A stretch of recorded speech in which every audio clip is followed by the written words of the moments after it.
Welcome to VTV prime.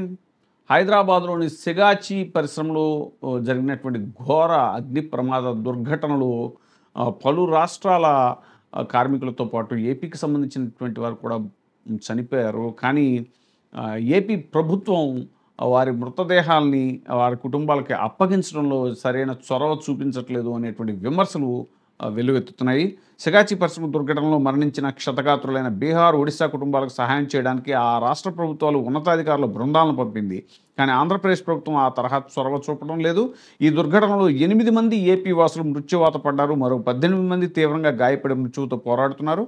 ఇతర రాష్ట్రాల నుంచి అధికారులు వచ్చి దగ్గరుండి తమ రాష్ట్రాల బాధిత కుటుంబాలకు సహాయం అందిస్తుంటే ఏపీ ప్రభుత్వం మాత్రం ఇంతవరకు ఒక్క అధికారి కూడా ఏపీ ప్రభుత్వం నుంచి అటువైపుగా రాలేదు. దీనిపై బాధిత కుటుంబాలు తీవ్రంగా ఆగ్రహాన్ని వ్యక్తం చేస్తున్నాయి. ఏపీకి చెందిన మృతుల్లో విజయనగరం, కృష్ణా, ప్రకాశం, వైఎస్ఆర్ కడప జిల్లా, తూర్పుగోదావరి తదితర జిల్లాలకు చెందినటువంటి వారు అంతా ఉన్నారు. గుర్తుపట్టలేనంతగా కాలిపోవడంతో మృతదేహాల అప్పగింత ప్రహసనంగా మారింది. DNA పరీక్షలు నిర్వహించి మృతదేహాలను అప్పగిస్తున్నారు. ఈ క్రమంలో మృతదేహాలు ఇంకా అందక ఆయా కుటుంబాలు పాశమైలారం పారిశ్రామికవాడలో నరక యాతన అనుభవిస్తుంటే ఏపీ ప్రభుత్వం వారి గోడుని పట్టించుకోవట్లేదు, వారికి సరైన సహాయ సహకారాలు అందించట్లేదు అని తీవ్రమైన విమర్శలు వెల్లువెత్తున్నాయి.